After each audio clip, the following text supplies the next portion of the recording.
Good evening, YouTubers out there, or anybody that subscribes to my channel, all 9 of you. I haven't posted a video in a while. I made a video a couple weeks ago, another all grain brewing session. You know, it's kind of the same thing over and over again, so I haven't posted it yet. So tonight I thought I'd do something different. I've seen a lot of instructional videos on yeast washing, so that's what I'm going to do tonight. I'm going to just show you what I've learned from others on the internet. It's just the way I've been doing it. Don't know if it's right or wrong, it just seems to work for me. So, and it's from a lot of the videos I've seen out there, from Dono to Chop and Brew to Dono on Chop and Brew, a lot of different videos on washing yeast. You can save yourself a little bit of money, you know, well, I think you can save yourself a lot of money, because I normally get typically, well, depending on what I want, at least 4 pint jars, which is a batch of beer, you know, enough yeast for a batch of beer if you make starters. So what I do is I buy a Wyeast smack pack, and usually of a yeast that I know that I'm going to brew more than one beer with.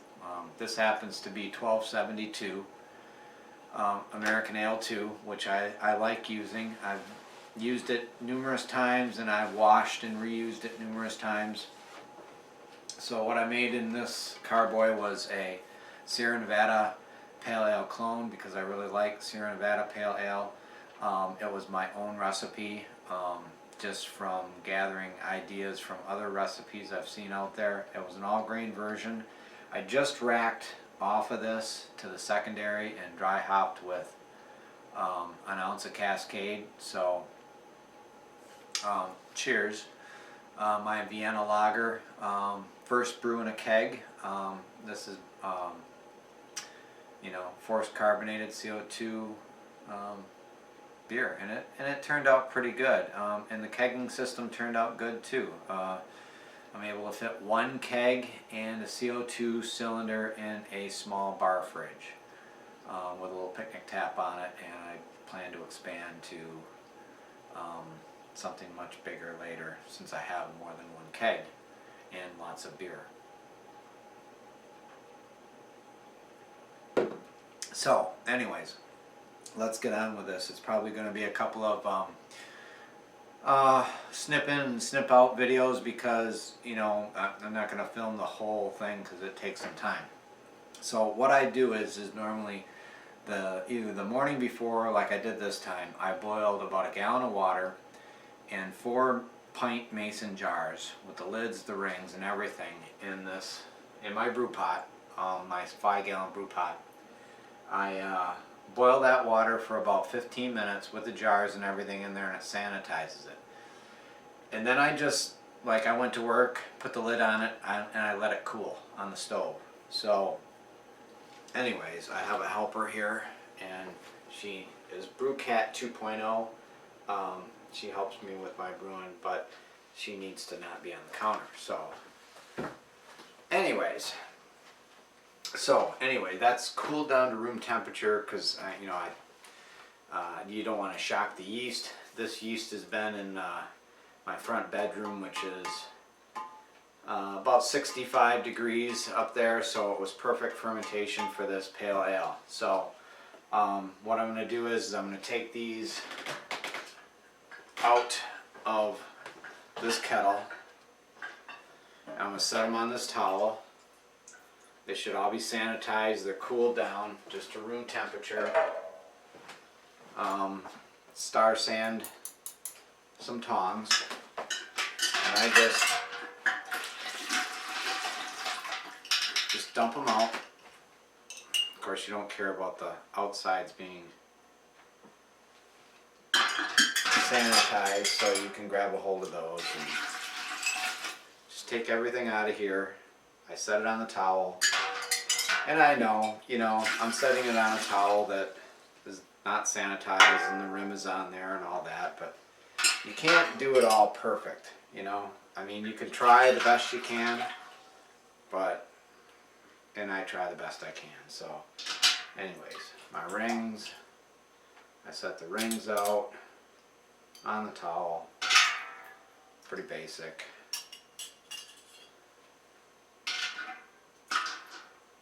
And then I've got some lids in here. And then what I'm eventually going to do is pour that gallon of water in this carboy, mix it all up. I'll do it on film, and just then I'm going to let this set for probably about a half an hour. So I'm going to set this carboy on the floor. My sanitized funnel is in there, and I'm basically just going to pour this water into the carboy. Even though I know you can't see it on film, that's what I'm doing.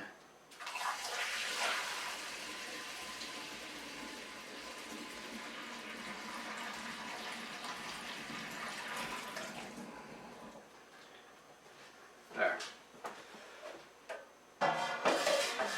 So that's done. Take my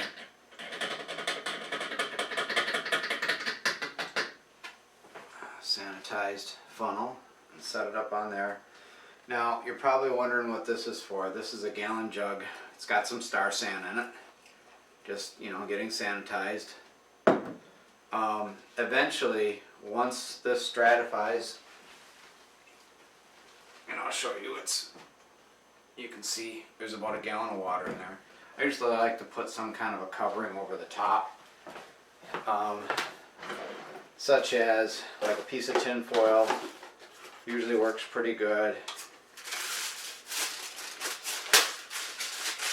Just something so it doesn't come out all over the place on you. And so it stays inside. And then I shake it up. And you want to get all that stuff that's been stuck to the bottom for the last 2 weeks. And really, it's not stuck that bad. There was quite a bit of foam left on the top of this that hadn't dropped. I don't know why. It hadn't all fell down, but it didn't. So I took a reading, my hydrometer, which I'll show you. This is what the beer will look like, hopefully. And it's reading 1010. So right on 1010. I don't know if we can get that in the camera and show you. Maybe I can get it up close. Anyway, it was reading 1010, so even though the foam and a lot of the junk on the surface didn't drop, you know, I know that my fermentation was done with, and like I say, I know it was done. I think I got a leak in this container. I got a crack in it. Anyway, so that's what I'm going to do. And then what I've seen before, and I'll show you what I'm going to do here. I'm going to actually take this towel and I'm just going to basically set it down here as a stop. And I'm going to set this carboy on its side like this. Okay. And as you can see, I don't know, it's not going to run out the neck. And that way, when I go to pour this out into this gallon container, I won't get a lot of sloshing motion as I pick it up if it was upright. And I learned this from a video. I actually learned this from the Chop and Brew video session. That if you can do it like this, it makes it easier. And let me get something to support this side. I'm just going to put a little, just so it doesn't roll off the counter, a little cutting board underneath it, and this towel on this side, tuck it in so it can't roll off the counter. And I'm going to leave this set here for probably about a half an hour, 45 minutes, but maybe I can get the camera down and kind of show you what will happen later. What will happen is all those heavy solids will drop to the bottom. And then you basically just pick it up and you pour it into your gallon container, all the lighter stuff on the top. And then you wait maybe another half an hour, 45 minutes. And of course this one I don't set on the side. And you let this, all the heavy solids that came with it, that didn't get left behind, will drop to the bottom of this container. And you may have to wait a little longer. You know, I've even waited up to an hour, and it doesn't hurt to wait longer. And after that, then I end up pouring them into these jars. Same thing, I pour off everything off the top and keep the solids, you know, in that gallon jug. And then once I've done that, I put the tops on, put a little sticky note on them with the date, the yeast, the 1272. Put it in the fridge, and they usually last for about 3 months. Anything after that, I've actually had some get mold on the top, so you kind of know they're bad. But I did use one to make a beer, and I don't remember which one now because I've made so many, where I was just about the 3-month mark, and it worked. I mean, I make a starter out of the jar, and you know, I make a starter out of the Smack Pack because I feel that it's, you know, just healthier yeast to ferment your beer. Plus you're making more yeast, and it's more to harvest later on. That's my thinking. I don't know whether I'm right on that or not. It's just my way of thinking. So we'll be back in about probably about a half an hour. So, and we'll go from there. See you then. Okay, we're back for a little mini snippet here that I'll add to the first part version. It's been about a half an hour, and I'm going to show you, hopefully the camera can pick it up, the different layers. As you can see, try to use my finger down in here. This is the trub, I don't know how to say it probably correctly, but that's all the bad stuff, I guess, you don't want in this washing. And then if you can see this, where this next layer starts and kind of comes up to about here, I believe that this is the yeast part that and we want to capture all of this into that gallon jug. And I think the small layer on the top, I believe, is some leftover beer. I don't know that I've ever really been explained. It's really been explained to me exactly what everything is. I just know the stuff on the bottom is the bad stuff. And so anyways, but that's what I'm going to be capturing. Everything that's above this bad stuff, even the beer, because the beer will separate out again later. And what I've got here also is some jars of harvested yeast that I had in the fridge downstairs, and you can see this is the oldest one, Neo Britannia from 10/20/13. I would say this one's going to get dumped because, as you can see, the bottom layer is the yeast, the rest of it's the beer. Now this was used on a nut brown ale, a rye brown, I believe it was on. I used this for a porter, brown porter, but I don't know if this is picking it up. If you can see that dark layer on the top, if you look at the bottom section, in the very top of that bottom section, I think we've got maybe some live yeast left on the bottom and some really dark matter on top of that. I don't really know what that is, but normally jars that are this old will develop mold on the top, but this one hasn't.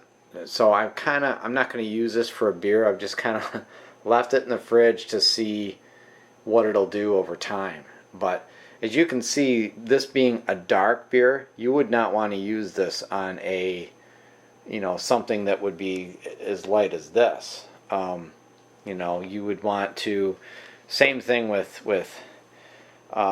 this yeast that we're going to harvest. You wouldn't want to use that you would want to use this on another light beer. You could use it on a dark beer, but if it was a dark one like this, you wouldn't want to use that on a light beer. Now, these other two jars that I've got, these are lager yeast, 2112. You can see 2 of 14. That's when I harvested it. You can see how light that is. And you can see the yeast in the bottom. And when I make a starter, I decant all of this, pretty much all of it. I'll leave a little bit in the bottom to swirl it up because that stuff gets stuck on the bottom pretty good. And that's what I'll pour into my starter after I've made my small batch of wort. I'll pour that in there, put it on the stir plate. And the other thing I'll do too is I'll take this jar out of the fridge, usually the day, like if I'm going to make a starter when I get out of work at 4 or 5 o'clock in the evening or 6 o'clock or whatever, I'll take this out first thing in the morning and let it get to room temperature. I don't know if that's the right thing to do. That's just what I've been doing. And because this being so cold, I don't want to take that cold yeast and drop it into, 70-degree ambient temp starter wort. So this is a 2124 112, and this was jar number 4. I don't know why I didn't do it with these other two, but I did it with this set. This was towards the bottom of this container. Jar number 4 was towards the bottom. I don't know, I just thought maybe it would be interesting to see what each jar looked like in the fridge. So, and as you can see, there's your yeast on the bottom, and this was, let's see, what did I rack that off of? Oktoberfest. No, that was off of a Dunkel, Munich Dunkel, but I used it for an Oktoberfest, and I also used it for this Vienna lager that I've got here. So I have 2 jars left, and I'm thinking, I'm at 1 month, well, not quite 1 month, another week and I'll be at 1 month with that jar. And I gotta think of what else what else am I gonna make. This weekend I'm actually going to use this. I'm gonna make another steam beer. No, it's not going to be like Anchor. The first one that I made was an Anchor clone, my own recipe, and that's in the bottle and right now, and it's not fully carved yet. It's at about 2 weeks. So I'm just going to make another steam beer, another recipe of mine. Just going to screw around with it, but this must have been the bigger jar.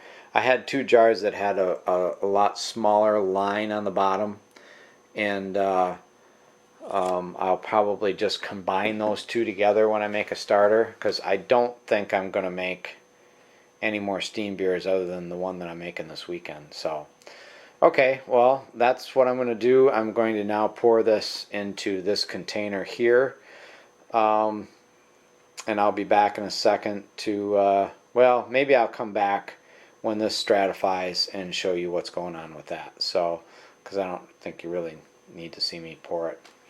You've already seen what I'm going to pour off the top anyway. So, be back in a few. Alright, we're back on the tripod.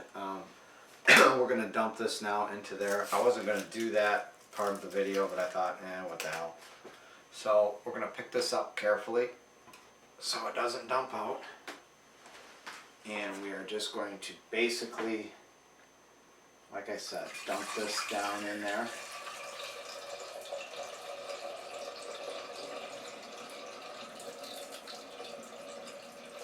So you can see what I'm doing.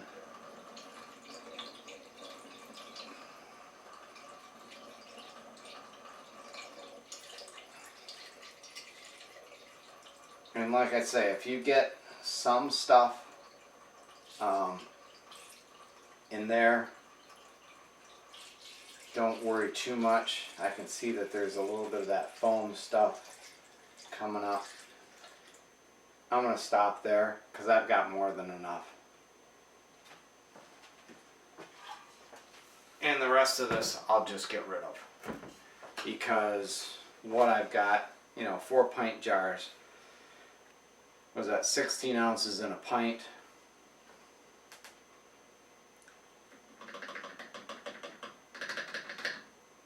I've got more than enough here. This is my gallon marker, this tape, and I'm just below, I think a gallon is up here is where I measured it as the top. So I'm just below a gallon, so I won't even use all of this. So a lot of this will settle out, and as you can see right now, let me see if I can get it close here. It's not the best lighting. You know, nothing is settled out, so we'll come back and probably, this may take an hour for it to finally settle. So we'll come back and show you what that looks like, and you'll know what the end result is. The end result is going to be this. Usually after 24 hours in the fridge, it'll settle out like that. And like I say, when I go to make a starter, I pour off probably at least 2/3 of this. Use the rest to stir the bottom up, because it'll be pretty well stuck, especially the longer you leave it in the fridge.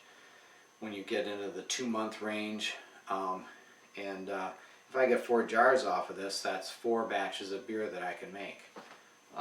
One time I actually got 5 jars off of the 1272. Didn't end up using them all, but they were there just in case. So, and I don't know if I'll use all these, but I'll have them. But be back in about an hour. Okay, this is probably the last edition. It's been about 45 minutes since I last, since I poured this, since I last filmed anything, and you can see there's a definite separation. This is our beer on the top. This is all the good stuff that we want to keep. And I don't know if I can get this very bottom layer in here. Very bottom. That's the bad stuff we want to leave behind. And also there's a chunk of something right here. I don't know what it is, but it hasn't dropped out. But it will. It won't get into anything, because once I pour into these containers, everything stratifies. The yeast drops to the bottom. If it stays floating, which I think it probably will, it'll get poured off before I even make a starter somewhere. So I'm not really concerned about that. I think it's just a piece of something that was floating, something lightweight apparently. Anyways, so it's quite a process to do, to pour these off into, or the whole process, not just to pour them off into containers, but I started this whole thing probably about, if you add in racking the primary to the secondary, and all the different wait times, it takes a little while, but it's worth it, I think. I'm going to put this back on the tripod here so that I can get in front of the camera and see if I can do this without too much disturbance. Anyways, I think it's worth it. I mean, you're really not out anything. You're just saving yeast, washing it, and for your next brew sessions. So I'm not able to get this.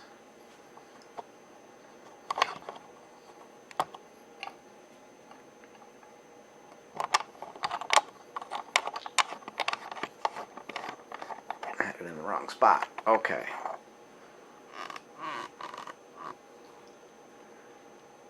Adjustment there. Bear with me.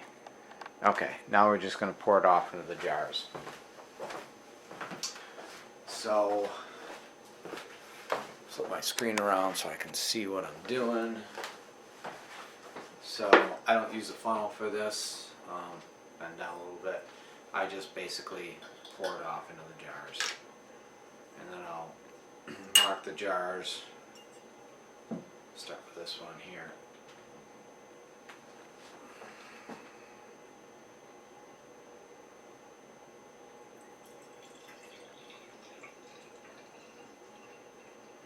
want that piece of stuff.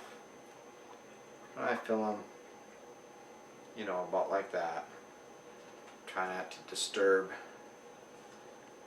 you know, shake it up too much.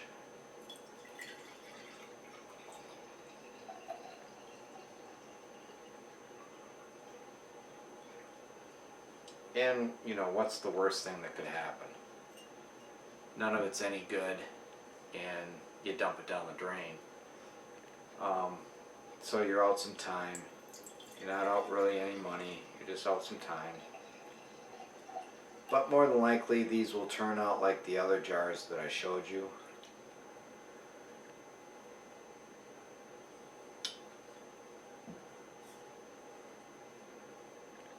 The cold of the fridge is what will really start to separate stuff. Now I could have gotten at least probably 2 more jars off of this, which would be fine. You know, you can save as much of it as you want. I'm not going to save that much because I doubt that I'm going to. I tend to brew beer to whatever yeast I have in the fridge. And this is kind of my house yeast that I like to use. And if I made a beer off of any one of these, I could probably rewash the yeast and keep on going, but I haven't done that yet. Not to say that I won't. And I don't screw these lids on tight, I just lightly. Because in case there's any off-gassing activity in there, you won't blow the lid. So I just, you know, just lightly screw them on. And you can see there's that. Now I probably could, it's in this jar, this is number 1, and you know I didn't keep track of, I believe that was 4, so 2 and 3 are one of these 2. I may mark them. That piece is in there at the top, still floating.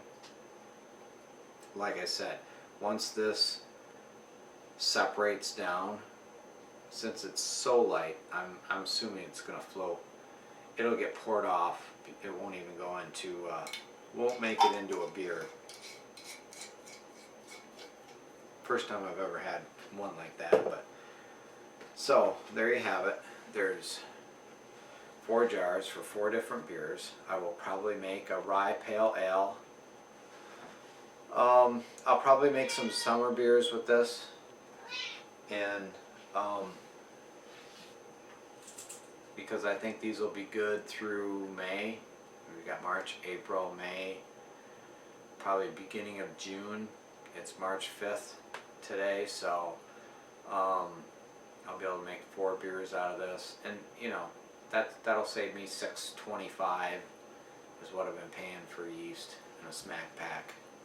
$6.25, you know, yeah, I've got to add a little, you know, I got to make starters, but I would have to make them anyway, so, and like I say, if you wanted to save more, you could save more. There's a lot more there to save. There's been times where I've actually set this in the fridge and let it decant even more, not decant, but stratify, drop out even more, and then I'll decant off what I can into a jar. You know, maybe I'll do that tomorrow, I don't know. Maybe I'll just dump it out, because I more than likely have enough. Last time I had 5 jars, I think I'd end up dumping out 2. So, I don't know that I'll actually use all this yeast, but it's there if I need it. Anyway, that's my yeast washing, that's how I do it. Maybe I'll come back and show you, you know, what it looks like tomorrow. Add that to the mix of the video. But it'll look like those other jars that I showed you previously. That's what it'll turn out like. So if I don't come back, this is the end. So hopefully you learned something. I mean, maybe you can, you know, if you add any comments to this, maybe you can, you know, teach me something by telling me how you do things. but I thought I would just, you know, make a different video and talk about a way to save some money. So anyways, we'll see you later. Cheers.